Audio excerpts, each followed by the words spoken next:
இல்ல நம்மள பத்தி மத்தவங்க தப்பா நினைப்பாங்கன்னு ஒரு நினைப்பு கூட இல்லையா அவளுக்கு? அது எப்படி சார் இல்லாம இருக்கும்? அதையும் தாண்டி உங்க மேல அன்பு வச்சிருக்காங்கன்னு நினைக்கிறேன். இங்க வா, இங்க வா, இங்க வா. மண்டையில நங்குன்னு வச்சிருவேன்.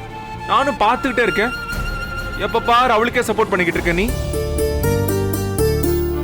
இங்க பாரு நந்தினி, இந்த ஆட்டோல பின்னாடி எழுதிருக்கும் தெரியுமா? சீரும் பாம்பை நம்பு, சிரிக்கும் பெண்ணை நம்பாதேன்னு. சார், யாரோ கரெக்டா இந்த அர்ச்சனா இருக்கல, அவளை பார்த்துதான் இந்த லைனே எழுதிருக்காங்க. இருந்தாலும் தலையில இருந்து கால் வரைக்கும் அவங்கள வெறுக்கிறீங்க சார்.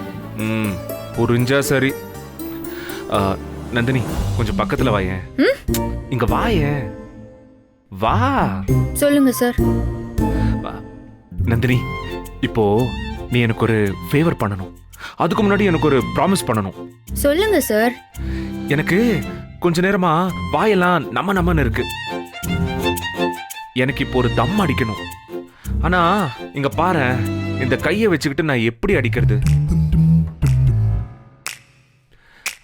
இல்ல பார்த்தல உடனே எனக்கு அட்வைஸ் பண்ணலாம் ஆரம்பிச்சிடாத. அதுக்குதான் இந்த ப்ராமிஸை நான் ஃபர்ஸ்ட் வாங்கினது. சொல்லுங்க, நான் என்ன பண்ணணும்? அது வந்து இந்த தம் இருக்குல்ல, இதை அடிக்க நீ எனக்கு ஹெல்ப் பண்ணணும். அதுக்கு நான் எப்படி சார் உதவி பண்றது?